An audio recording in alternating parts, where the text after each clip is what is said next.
And I think you got it. All right. Good evening, everyone. Welcome to our second session on Martin Luther King's letter from the Birmingham jail. Tonight, we'll be really diving deep into the core of the letter, which is from paragraphs 23 to 44.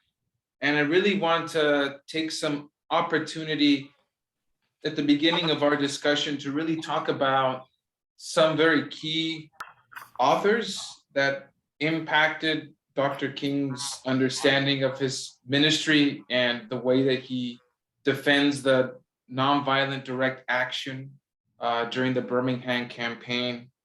And in particular, I had mentioned three sources. There we go. There's one of them. Joe has one of them there. That is Howard Thurman's Jesus and the Disinherited. This was my Christmas present to myself, but I haven't read it yet. So there you go, Velma. All right. Velma has it. I have it. We're actually thinking, I'm going to ask a couple of people, I'm thinking of doing another one of these kind of studies, but on this particular book, this coming month. The next author we'll be discussing, Martin Luther King never actually had a direct relationship with Gandhi, Mahatma Gandhi. And this is a really small snippet of his kind of select political writings, but basically, and you'll find it in our discussion, King learns of Gandhi's fundamental principles through Howard Thurman. And so what we'll be discussing today is these two authors and their impact on Dr. King. And then for next week, then we'll be discussing Paul Tillich's Love, Power, and Justice, because this is a real excellent book to help tie in together the kind of the theological, philosophical framework of King, and then use that as a platform to move on forward to what was the impact of the letter. But tonight we'll be discussing predominantly that particular piece in part one. Then we'll be going into the meat and potatoes of paragraphs 23 to 44. So I will start right now with a wonderful slideshow, as usual. And so just so everyone's aware with the slideshow, I think at this point, okay, now I can see you all. Last week, I don't know, I had some technical difficulties. But for our first image that we have here is a really good grounding image. This is when Coretta and Martin Luther King were actually in India making a trip, right? This is kind of early on in King's career, and he's kind of paying respects here to I think, if I remember, I think this is Gandhi's grave of some sort. There's a couple of photos on this, but he meets just like one of his kind of idols, Howard Thurman, did in the 30s. Martin Luther King also spends some time getting to understand what were the movements for justice and freedom in the Indian subcontinent. And so this is another kind of a place where King cements in his own mind the cause of nonviolent direct action.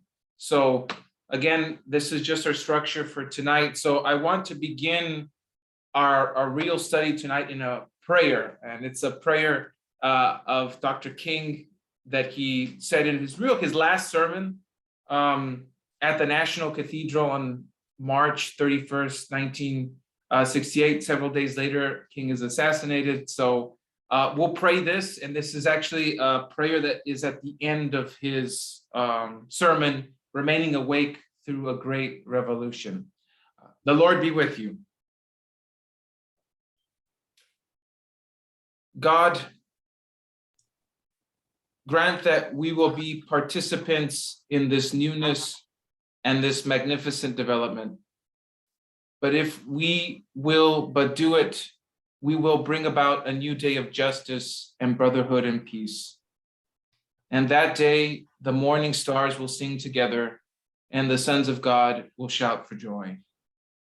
Amen. All right, so last week, we had discussed in part one Dr. King's reason for writing the letter, right? The letter being his response to 8 white clergymen who questioned Dr. King's methods. They thought that Dr. King had come as an outsider to the city of Birmingham and had done these direct action, nonviolent kind of demonstrations as a way of bringing tension that really didn't need to happen, because in the mind of these 8 clergymen, the courts were going to take care of it. The courts were going to deal with, just as Brown v. Board of Education had dealt with school desegregation. In their minds, they thought King is pressing on this a little too hard, too fast. And we don't think that that's going to be beneficial in the long run. I mean, the 8 signers of this particular letter, none of them are staunch segregationalists. They're all in their own mind a kind of a civil rights leader, although not necessarily of the same caliber as King, as we've kind of been seeing in our letter and seeing from Dr. King's perspective. But I think it's that question of methods that I wanted to get back to, right? The question of, at least for today, what are the methods that these clergymen are kind of critiquing? Where do they come from? Why does King decide to go and use nonviolent direct action, as opposed to the other methods that are kind of available there? You know, if you think of James Baldwin in The Power of the Word and the power of culture to be transformative, or if you think of Malcolm X, who at this time his ministry, his work is really kind of almost coming to its end in some degree, in talking about Black power and Black excellence. And so here is, we have in this paragraph 8 from the letter from the Birmingham jail, Dr. King is really talking about what was the kind of preparation involved in a nonviolent direct action, which nonviolent direct action, you probably have all seen this in some of the photos. You have, the idea is that individuals, after a series of prayer and preparation, are able to either sit in or to go on marches or to go about basically living the world in a non-segregated way, in a way that would cause tension, the way that would cause either authorities or onlookers to act in violent ways. And so here, Dr. King in paragraph 8 says this: we began a series of workshops on nonviolence as they were preparing for the Birmingham campaign and for this particular demonstration. And we repeatedly asked ourselves, are you able to accept blows without retaliating? Are you able to endure the ordeal of jail? We decided to schedule our direct action program for the Easter season, realizing that except for Christmas, this is the main shopping period of the year, knowing that a strong economic withdrawal program would be the byproduct of direct action. We felt that this would be the best time to bring pressure to bear on the merchants for needed change. So there are a couple of things to note from this. One, are you able to accept blows with, quote, without retaliating? That's one of the key ideas. One is to put one's body as literally the moving edge, the place where tension is kind of created and disrupted in a nonviolent way. It's the body that's to receive action in such a way that there isn't an equal, opposite reaction, right? There isn't an eye for an eye. It's an undoing of the lex talionis. Then there's this direct action program being scheduled for a moment in time in Birmingham where there would be severe economic kind of backlash, right? There would be some form of an effect on society. So there's the second point is nonviolent direct action disrupts society. It disrupts it and affects it to the point that it's forced to really bring out to tension the real underlying causes of segregation that are already there. And so that's where King is thinking, and we'll talk about this, just as Gandhi thought of his own decolonizing program in India, he thought that there are key moments in which direct action would really kind of begin to unravel the unjust fabric of society so that change could happen. And so we see here are a couple of quotes from Gandhi. And this is found again in this book on Mahatma Gandhi's select political writings. For Gandhi, and this is how he perceived his own work. He really lived out of three basic principles. The principle of Ahimsa, which just basically means that not only do I not cause injury to my neighbor, but that I have an opportunity to ultimately commit myself to my neighbor. And so thinking about Gandhi, a lot of his understanding of Ahimsa, right, of nonviolence, that really comes out of his dialogue between his own kind of Hindi traditions, his interaction with Islam, and his own kind of personal study of the life of Jesus. So for him, Ahimsa goes hand in hand to Christ's teaching on the Beatitudes. And so, and it's from this nonviolent principle really that he begins to develop this idea called satyagraha. So satyagraha is literally as the means, right? The means to bring about kind of the freedom, the liberation that Gandhi wants for the people away from the British kind of empire. So satyagraha, like I'll read exactly quote from quote, because this is an excellent way to define it, literally means insistent on truth. This insistence arms the voluntary with matchless power, whilst he will strain every nerve to encompass the end of the existing rule. He will do no intentional injury in thought, word, or deed to the person, i.e. the British colonizing. So basically this idea is we actually see that play out in Dr. King's actually quotation right now in paragraph 8, that satyagraha, right, is this idea of getting the system to the point that it's about to break, right? But you never do it in a way that commits violence to the enemy, to the ones that are actually upholding this unnerving kind of unjust society. Because in some respects, what Gandhi believes is no one has an ultimate claim to the truth.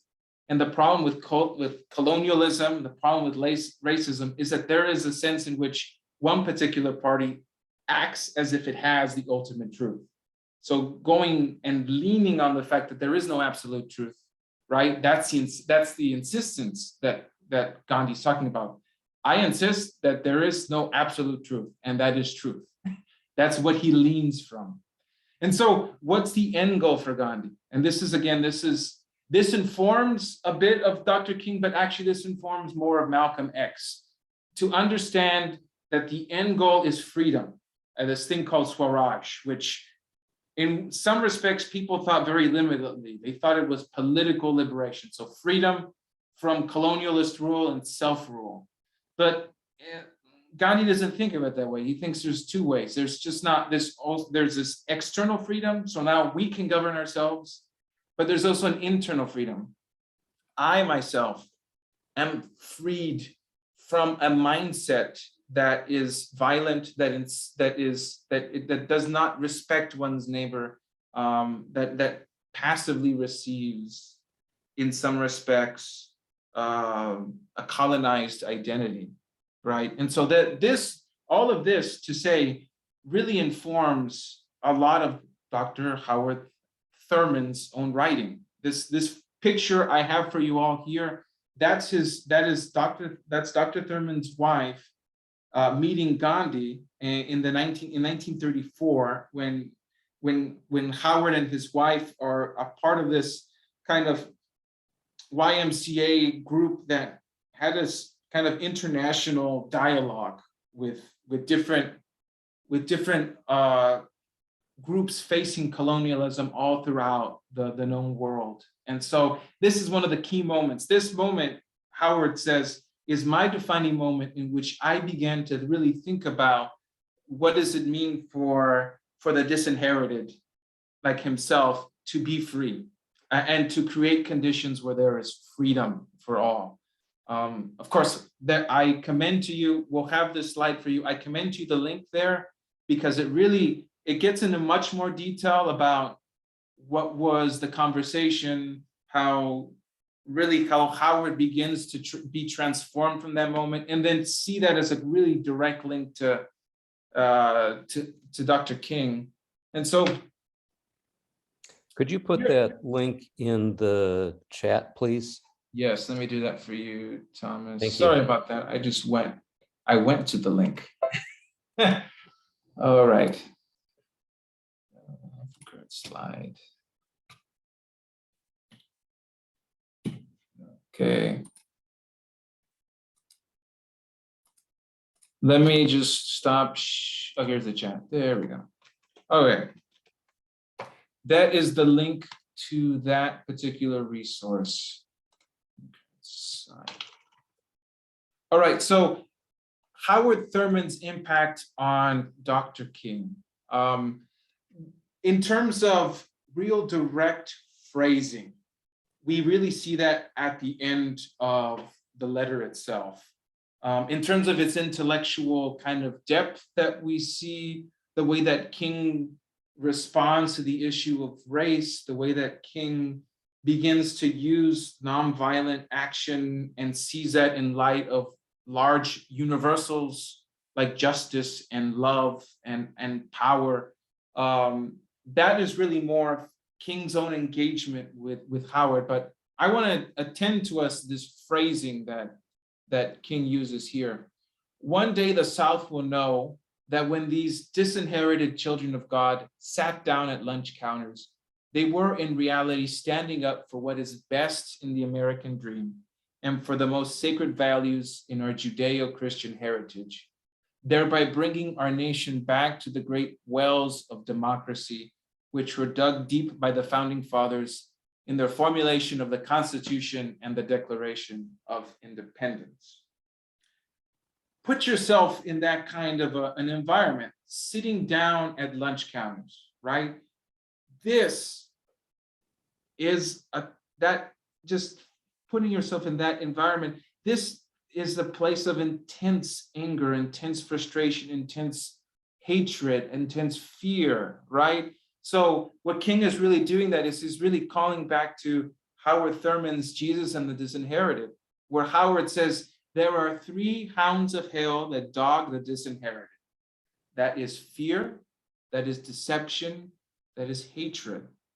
And I think what he's really trying to say is these three hounds of hell are faced by these children of God. And when they finally take the steps forward to say, enough is enough, I deserve a place here. I am no different than you are. We are all human beings, beloved children of God. And that I don't need to just deserve a place here and defend my place. I am going to assume that, and I'm going to live out of that. Here, I think King is saying that when these disinherited children sat down at lunch counters, these kids have already, in a sense, undone these three hounds of hell, this fear, this deception, this hatred, right? That people who are, in a sense, disinherited, marginalized people, they live in these kind of hounds of hell circling all around. And this is really a nice way to bridge into the fact that here is exactly that quotation that's in the end of Howard Thurman's book. And this is his chapter on love. And he ends it this way. What then is the word of the religion of Jesus to those who stand with their backs against the wall? They must recognize fear, deception, and hatred for what it is. The disinherited will know for themselves that there is a spirit at work in life and in the hearts of men, which is committed to overcoming the world. It is universal, knowing no age, no race, no culture, and no condition of men, right? And I think we can say right here where King says, they were in reality standing up for what is best in the American dream and for the most sacred values of our heritage, right? I think he's really saying this, that there is a spirit at work in life and in the hearts of men, which is committed to overcoming the world, right? I think King is saying that the spirit is here.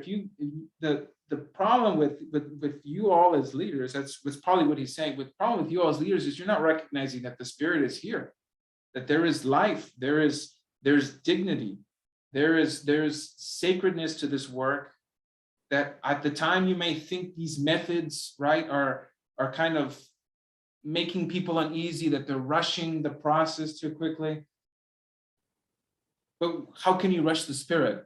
How can you rush this process in which God is making clear to us today in these very direct, nonviolent actions that there is justice, right? So again, Dr. King, he has this book on him the entire time, right? He's had this book on him maybe since the 50s, right? Before the 50s, really, because this is published, I think, in, yeah. He's had this book since about 49, right? 49 is when this book was published. So shortly before the Montgomery bus boycotts, he was reading this book. And so after kind of the initial successes of the boycott, Dr. King is actually kind of stabbed and is forced to go to the hospital late September, early October. It isn't because there's an assassination attempt. The individual that stabbed Dr. King was not in the right frame of mind. And so it's actually during this particular kind of hospital stay that Thurman visits King. And he tells him this, it would be, as he said, give King time away from the immediate pressure of this movement and to rest his body and mind with healing detachment. So he tells him, take this time now, extend your time so you can meditate upon the principles that you're living, that what you're trying to do here in this boycott movement. Where are you going? And so if both of these articles, I also commend these to you, they really draw this quite nicely in saying King used both of these times as times in which King would turn to the presence of the Lord, listen for God, meditate, and then from there kind of develop, right, his very justice-oriented kind of vision for life together. And so it's in a way that we see that when King is actually in prison, not only is there's this need to respond to the 8 clergymen, but there's also this deep understanding from his own time with Howard Thurman that without spirituality, movements for liberation cannot go forward. Without time in the Lord and with the Lord, there is no strength and well ground from which a very hard and very tense and very emotionally draining work can be done. And so that's really kind of the other spiritual depth that's in the letter. As you can tell in the letter, that universal spirit that we've been talking about comes because King saw his time in prison as precisely that kind of time that he was encouraged to take by people like Howard Thurman. So yes, before we continue on, let me just stop the share for right now. Any questions, any thoughts at this point, comments? I had also heard that he carried Thomas Merton's books with him too. And I'm not real familiar with that, but I'd read that somewhere. Mm-hmm. And I didn't mention Thomas because I don't think I ever, the problem, I didn't see him as bearing too much into the actual writing of the letter, but sorry, Bridget? I'm just led to today, or yes, today. The edges of human rights are a little bit different because, I mean, here we have a president who openly, without physical retribution, says he is going to appoint a Black female to the Supreme Court. And I asked myself, where are the edges in 2022 of where humanity is really on the edge? I know our youngest daughter is very immersed in the human rights of Palestinians. And a lot of people condemn her stance on the BDS, which is the, divest, boycott, and sanction of products. I mean, which is an economic sort of a edge. But where are our edges for standing up for humanity? Thank you, Bridget. Jim. Following on to what Bridget said, Bridget knows Al Robeson. He was a member of the Houston Philosophical Society, and he was the president. And I got to know him because I too was a member of that group at Rice University. And it happened that I went to a meeting with Al, and we decided to go to a little Cuban restaurant on the corner of Shepherd and Washington. I forget the name of it, but you all know it. And we're sitting there, and Al's about 10 or 20 years older than me. So he's 85 or 90 now, but this was 15 years ago. And it's a counter with stools, like a lunch counter. And he's sitting at the lunch counter, and he was lost in thought. And you know me, I'm kind of chatty, and we just stopped talking. And then he said, you know, Jim, this takes me back to when I was a medical student at Tulane. By the time I knew him, he was the head of the pharmacology department at the University of Texas. So he was eminent. But back then, he was a budding physician sitting at a lunch counter at midnight getting a hamburger. And there were all these stools at the lunch counter that were empty. But standing behind him were Black people who were not allowed to sit at the lunch counter at midnight, even though all the stools were empty. And he said, I'm a Canadian. He said, I didn't know what to do. I was sitting there and I felt paralyzed. I knew I had to do something. These are the edges Bridget's talking about.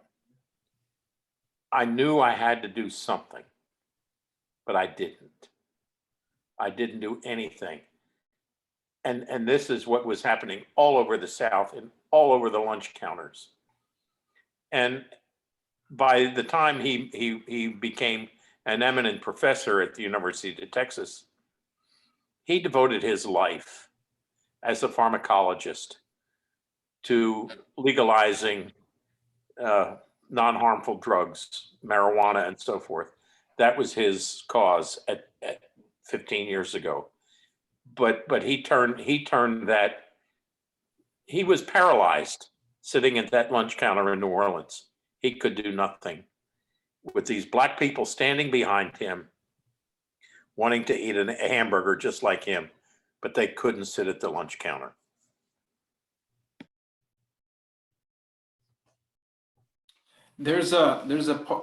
Carolyn, please. Well, one thing in the letter that I thought was very powerful was his concept of self-purification before direct action, that the workshops of examining, can I do this without responding in anger? And I thought that was a very interesting concept. Thank you, Carolyn. I think there's a quote here that is kind of very very timely on this. So the only shortcomings with Dr. Howard, and it's a huge one, is that Howard Thurman was ultimately a mystic academic. And his work informed the folks, but he wasn't to the effect that he was kind of involved in these direct action movements. His other claim to fame is he did have this kind of, at the time, the most unique kind of church in San Francisco. It was multicultural, multiracial, multi-faith kind of a congregation, the church for all peoples and all faiths. And he says this about what Jim has been talking about, and this is where he begins to bring out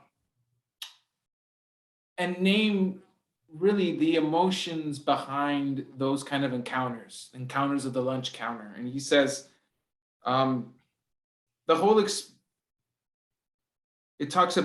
he's basically talking about a system in which certain peoples have power, certain other people don't have power. He says this: any slight conflict, any alleged insult, any vague whim, any unrelated frustration may bring down upon the head of the defenseless the full weight of naked physical violence.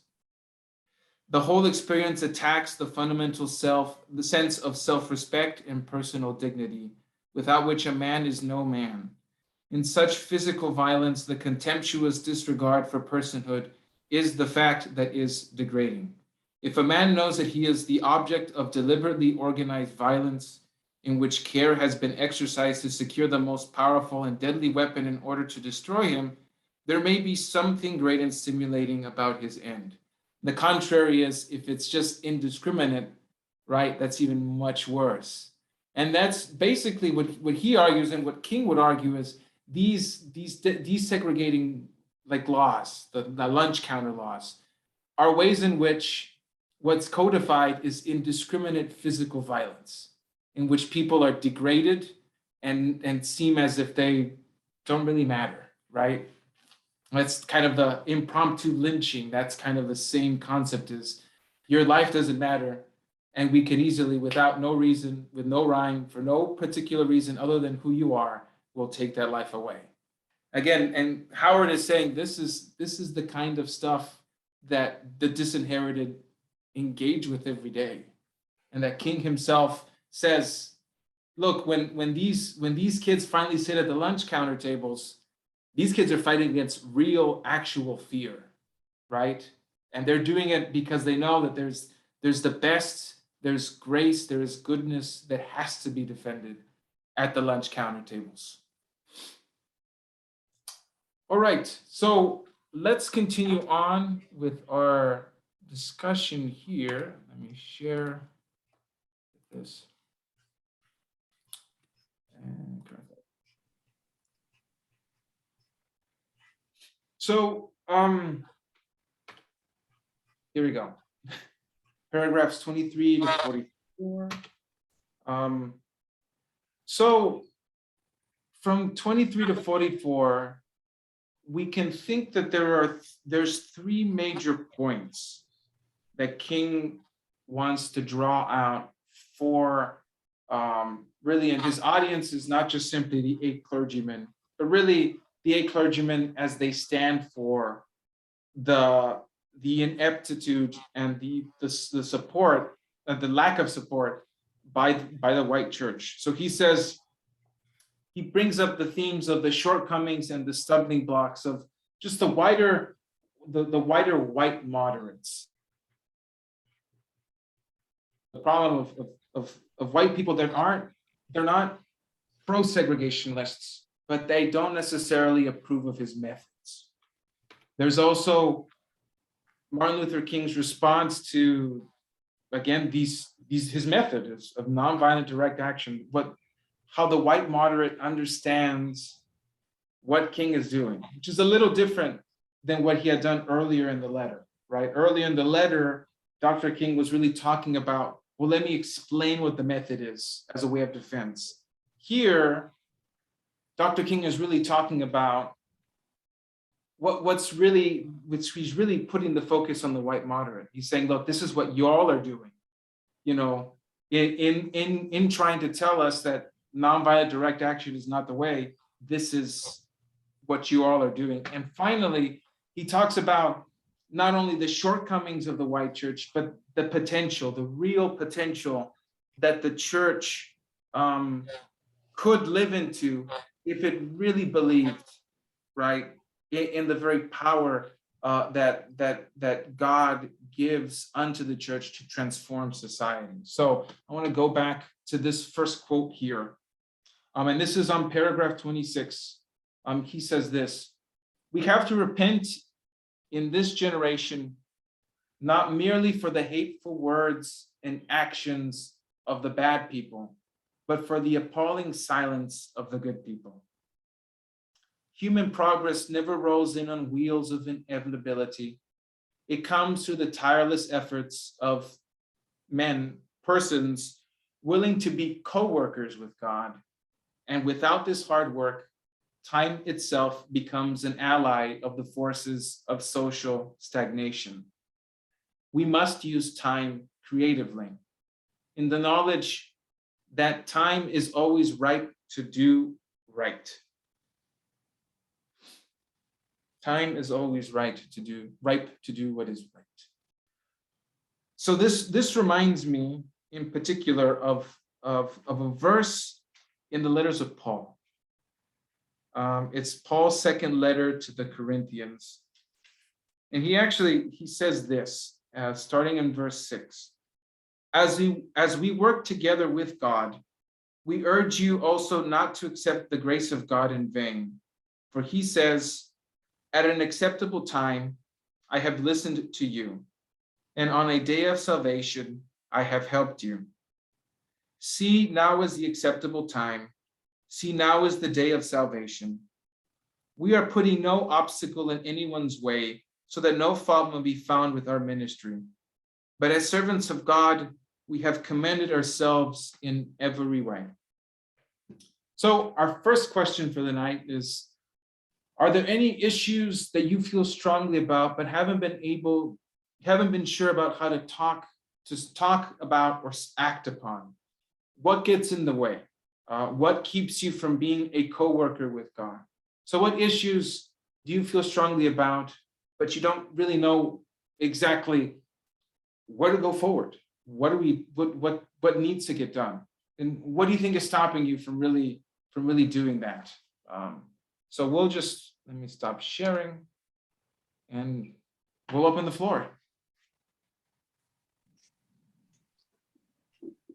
Linda. Yes, an issue that has bothered me for a really long time is guns.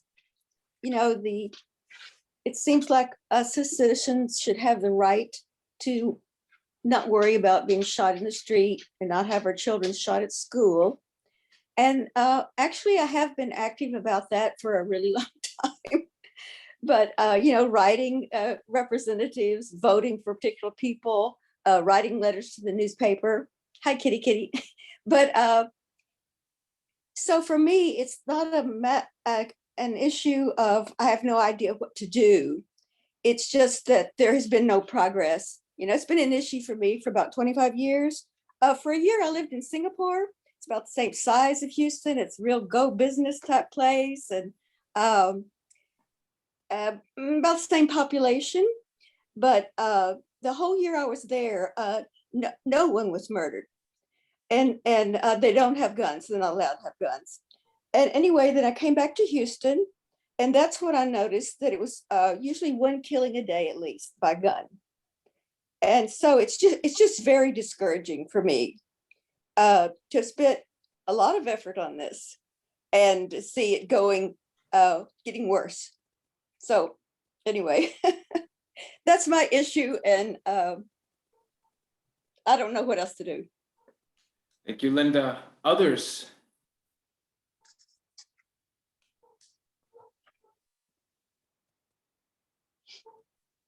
Tony, I see you, please. And you're muted right now. Let's see. Can you hear me now? We hear you well, Tony. Okay, as my biggie is, after, it was 2019, and on October 27th, 2018, as you remember, we had the horrible Tree of Life Synagogue massacre in Pittsburgh. And then in April of 2019, there was another gunman in a synagogue in Poway, California, where one person was killed. And then CNN wrote a long article that showed that hate speech had influenced these killers, and that hate speech really spiked on the internet in the periods after both synagogue massacres. And so this made me decide, all right, more than enough is more than enough. We need a constitutional amendment to ban hate speech. Because if anything is 100% evil, that's it. It needs to go. And it should have been gone how many yesterdays ago? And but people have told me that that's a very, very steep mountain to climb.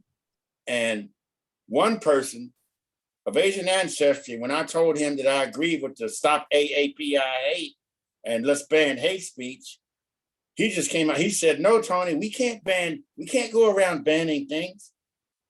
And I can't understand that coming from somebody that I had just said, I agree with the Stop AAPI Hate, and he's Asian. And so you would think he'd jump on it. Yeah, Tony, obviously we need to get rid of that. It's getting people killed, but he didn't say that. And it was a pastor who told me that would be a pretty much steep mountain to climb. So I feel pretty helpless with this thing. Maybe kind of like Linda. This is 100% evil. It needs to go. I mean, we can't run around saying, "God bless America," and we've got something that's 100% evil that we won't even try to get rid of. God can't bless that. But I personally just feel helpless as strongly as I want the hate speech gone. And that's hate speech against everybody, even somebody that I don't like. I don't use hate speech against them, because that's a line you shouldn't cross. Thank you, Tony. Thank you for sharing. Carolyn? Yeah. Over the years, whenever I've served on jury duty, occasionally there'll be a judge who will start expounding on how holy and wonderful our justice system is in the US. And I've always just couldn't stand it when I would hear a judge going on like that. It may be that our system is better than in many countries, but it doesn't seem to me that it's based on finding the truth. And if you have money, your chances of, being not condemned are much better than if you don't. And then the book, Just Mercy, I can't think of the name of the guy who wrote it, but that was really a powerful book about all the problems with Blacks that Blacks have faced in Louisiana in the justice system. Brian Stevenson. Stevens, yeah. He has Mississippi. Yeah. He does have at the end of the book some suggestions, things you can do if you want to try to work on that issue. But our system seems to be so entrenched and so complex, it seems very difficult to change it. Thank you, Carolyn. Any other folks wish to share, or we can go to the next quote? The Joe? issue, working with homeless people that are unhoused, the cost of housing is just out of reach for someone earning, minimum wage jobs. And that's one of those things that the dollar really drives the cost of housing. And I feel helpless in helping people find housing.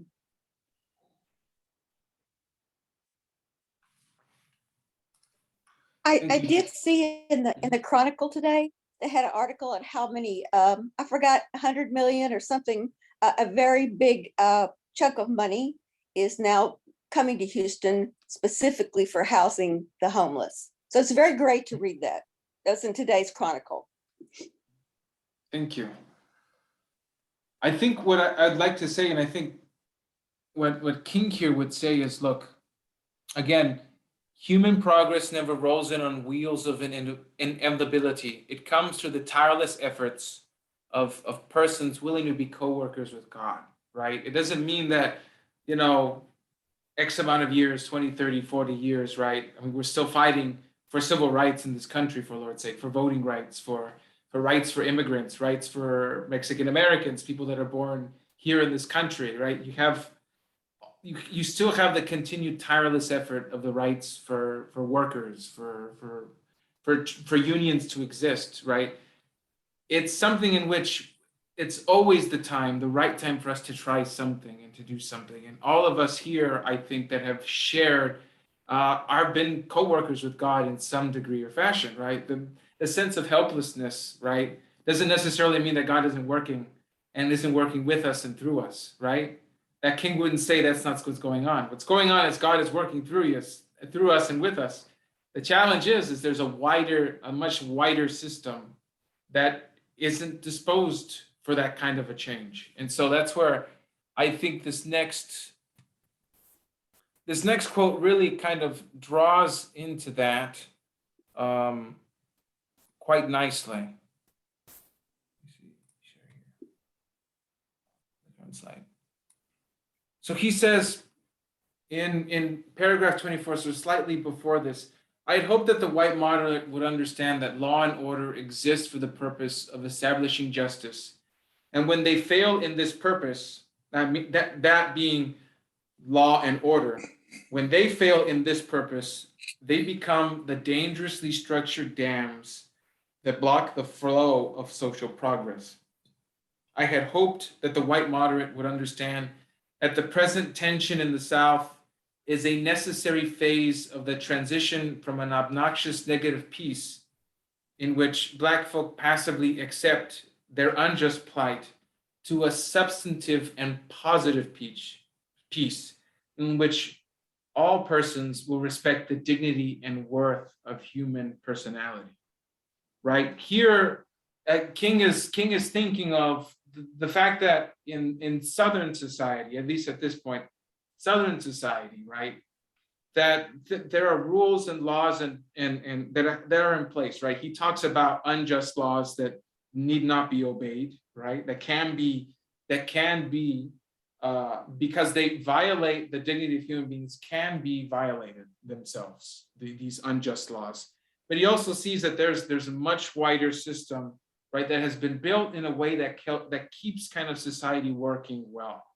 And the problem is that some of the laws, right, as he says, although they may have been formulated to keep society functioning, right, to as we'll talk about next week with his understanding of Tillich, that justice, right, justice is embedded throughout all of creation and society, so that laws themselves help bolster up this inherent kind of reality of justice that's within all of us, right? When this law and order does not do this, right, and acts in ways, right, that are discriminatory, maybe by application or by eventual, right, coming to its natural conclusion, right, then that's the issue. And so King would say that the fact is that there are many laws, right, that have not been written with this understanding that Black folks are as the same as white folks, right? So he's basically saying is the problem with the white moderate is they don't understand that, you may have this massive system, right, that's there in place that has rules and regulations, right, that in a sense kind of help defend folks in the long run. It ultimately fails because it ultimately falls upon and preys upon communities of color. And so King is saying the white moderate just simply doesn't see law and order the way that we have experienced law and order, right? I won't read the parable of the Good Samaritan, but I would commend to you thinking about this quotation in light of the Good Samaritan, right? Where the Good Samaritan asked Jesus, what must I do to be saved?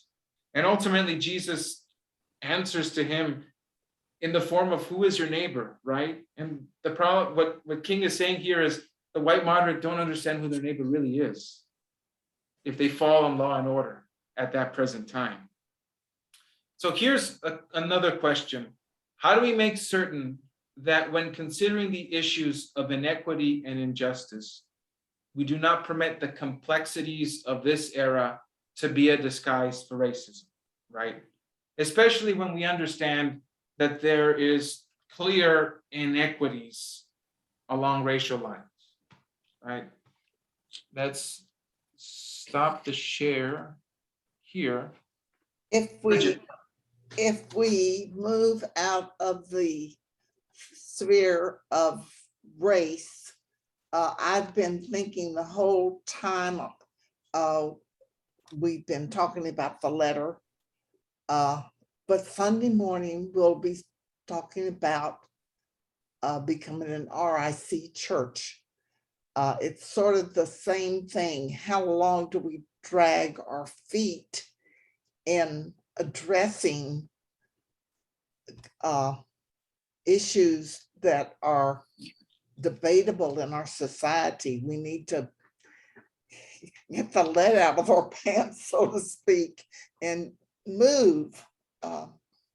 Anyway, but that is something we can do in another venue or sphere of society. That was all I wanted to say. Thank you, Bridget. Others?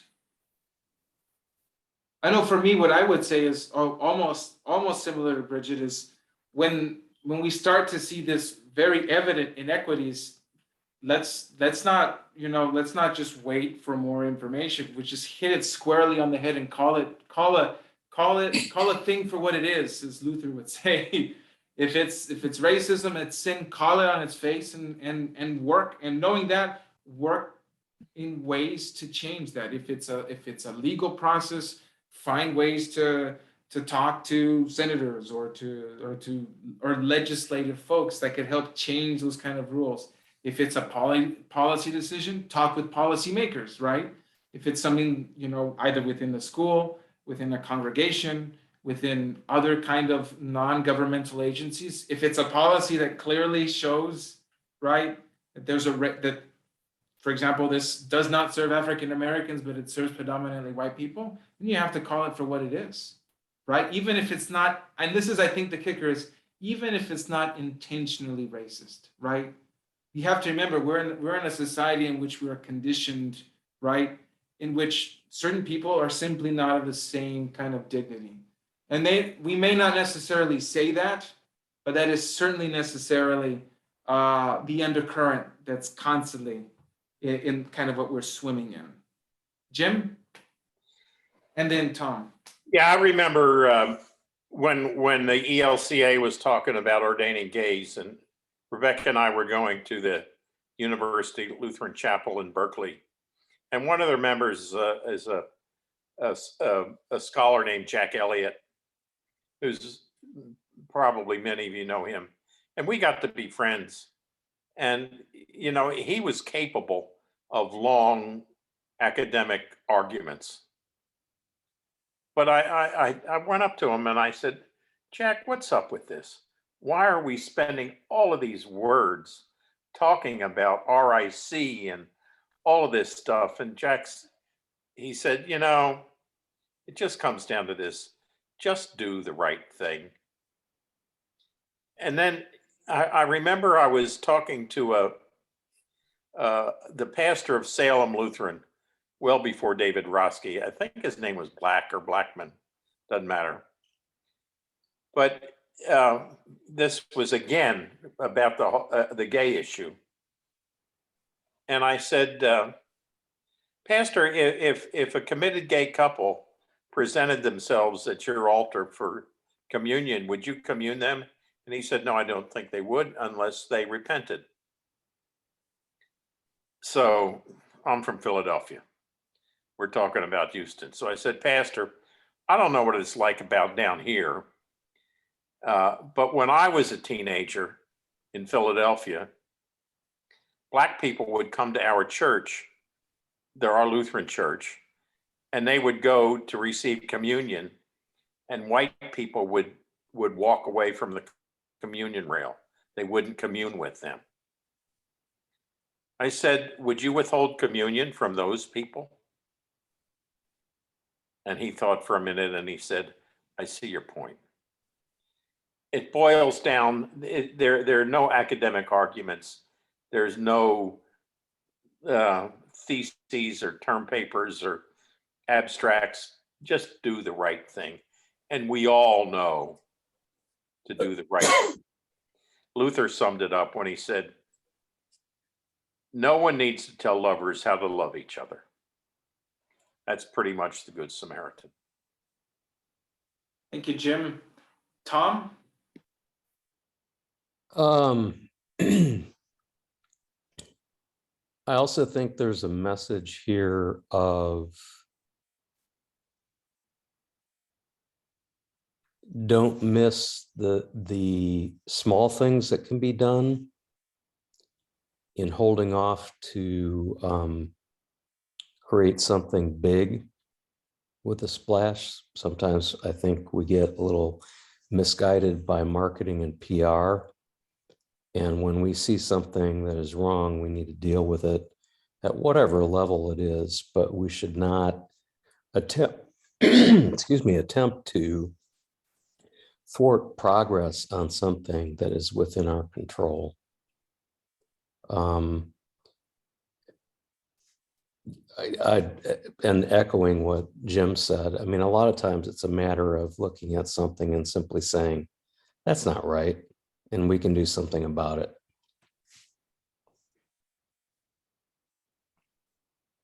Thank you, Tom. Others? Any other collective wisdom?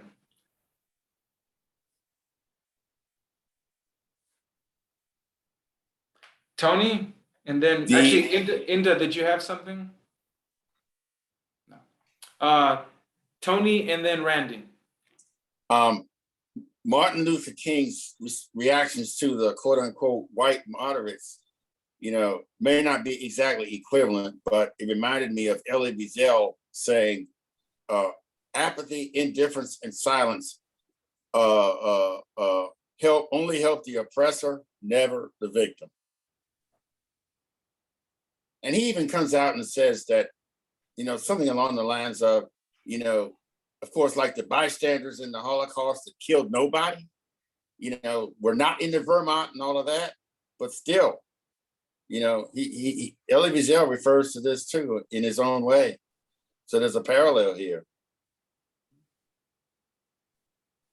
Thank you, Tony, for bringing that out for us. A very important parallel about indifference, right? The indifference of good people. Randy. I just had a comment about, I used to read some things about Palestinians and apartheid and something about Israel. And Palestinians used to say that they walk on a sidewalk and they wasn't even recognized that they exist. He said, I wish they would just spit on me or tell me something really bad. And at least they acknowledge that they exist. So I think what maybe MLK was saying at that time is that a lot of people were just passive and just just didn't do anything. They didn't engage. So even if you engage in a negative way, you still given some, I'm not saying everybody should do negative. I'm just saying is that the worst kind of torment is basically to say that this person or this group doesn't exist. And the way to do that is to ignore them. And I think that happens a lot. Say, hell, I didn't do anything. I ignored it. So, which means that, ignoring something sometimes is more aggressive than doing something negative. And that's kind of my comment. I was just thinking about that, how it relates to being passive, being a moderate maybe, or just saying it doesn't affect me. I got my house, I got security around my house, I got a gate, I just put myself up in my gate and let the world be what it wants to be. And I think that's kind of what we've kind of done is say, well, I can insulate myself from it. And now you see it's popping up everywhere. I say, people shooting people on the freeways, the gun sales of, like the lady was saying earlier about guns. Yes, but you got to sell a submachine gun to anybody. What do you think they're going to do with it? They're going to hunt birds? They're going to put it on their wall? Somebody's going to use it. So that's kind of like an accomplice, Bartenders can't sell drinks to people that's supposedly intoxicated. They might get in trouble. But, my point is that I think there's so many issues right now that affects us in so many different ways. We sometimes don't know which one to choose because they're all there. So sometimes you can't pick and choose. Maybe it comes to you. But I'm not happy with what I see going on either. I'm not happy at all. I was on a thing about people driving too fast, and it took 2 years. I read an article yesterday. 2 years. Now they're saying, well, the death on the highways in the United States has increased 10 or 15%. Well, yeah, you raise the speed limit to 80, people go 85, all that's related. It just says that, that we really sometimes don't care about what's going on. And that's being passive.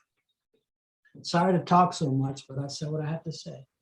No, but Randy, I think you summarized it quite nicely, actually.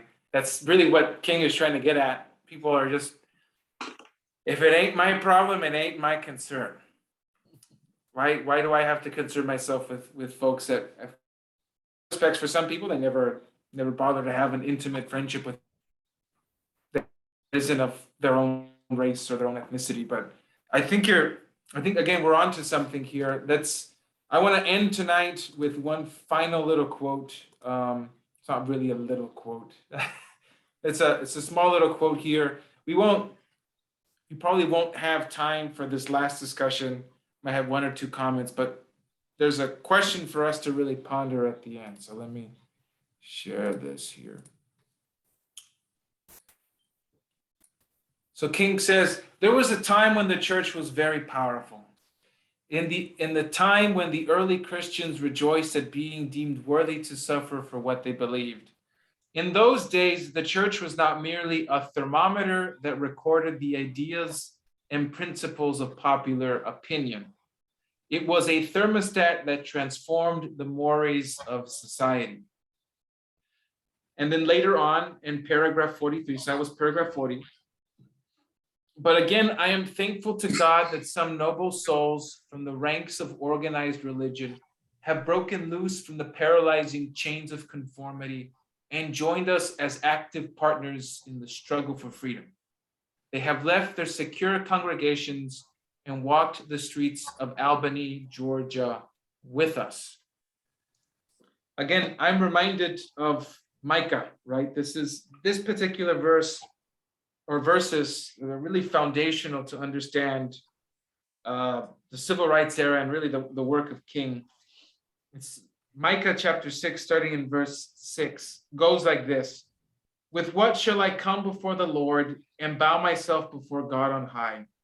Shall I come before him with burnt offerings, with calves a year old? Will the Lord be pleased with thousands of rams, with 10,000s of rivers of oil? Shall I give my firstborn for my transgression, the fruit of my body for the sin of my soul? He has told you, O mortal, what is good. And what does the Lord require of you?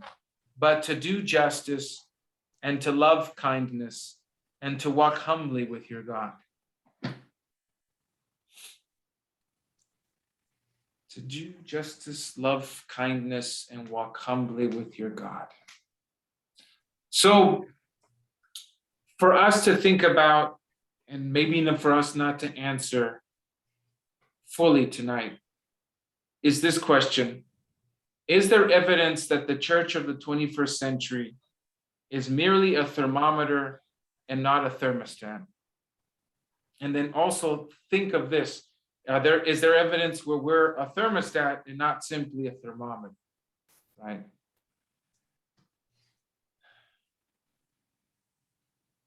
Something for us to ponder, right? How are we thermostat? How are we a thermometer? How are we either both and? Yeah. Any last comments for tonight before we close? I'll put a note of levity. It's pronounced Albany. Albany. Albany. Well, I want to end by saying Dietrich Bonhoeffer in his Ethics was confronted with the Scottsboro boys in Alabama in the 30s who were accused of raping a white girl or woman and were sentenced to death. And Bonhoeffer appealed to one of his friends, a pastor in Germany, to support the Scottsboro boys. And the pastor says, I have to be a shepherd to my own flock, meaning his congregation. And Bonhoeffer responds by saying, the person and people who are far away are your neighbor. So the Scottsboro boys were 6,000 or so miles away from Bonhoeffer's friend, but the Scottsboro boys were this pastor's neighbors, and he did not recognize that. He was one of these good people who didn't get it. Much like the white moderates, I guess, that he's talking about. I'm glad that Bonhoeffer pointed that out. The people who are far away are your neighbors. He points that out in his Ethics, and I am so glad that he did that. Thank you, Tony. Linda.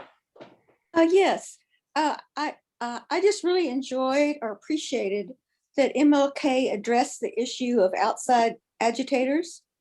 That's so interesting that whenever there's something goes on that people are not happy about, they're like, it's outsiders who come in and done this. It's forever said. And it's so great that MLK said, more or less, we're Americans. We're Americans. And so, we can use that a lot when somebody uses the outside agitator thing to say, well, I think they're Americans, so I'm not sure they're outsiders. Yeah. When I was in Louisiana, I was able to cross racial lines easier than when I wasn't, if I had been actually in that community, or being a community member. So that's Bridget, you're having that feedback. Thank you, Bridget. Yeah, I think that MLK makes a very interesting and very strong argument about who do we call an outsider, and what does that really mean, and does that perhaps even the use of that terminology perhaps suggest to some degree a misnomer in terms of understanding who our neighbor is. I also find it kind of interesting that we in using the words of MLK with the white moderates, there's an interesting thing, I think, at least in my mind, at play here, and that is, what do we define as moderate and what do we define as extreme? And, you know, a lot of different arguments can be made in a variety of different directions with that. But one of the things I find particularly troubling today is that we have many people arguing from extreme positions that want to, in some way, suggest that they aren't extreme. And that moderate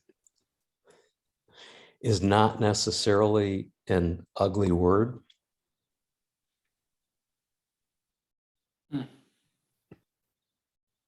Thank you, Tom. Any other comments before we close our session?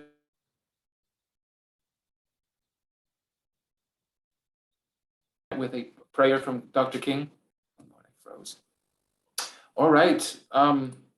Let us pray. The Lord be with you.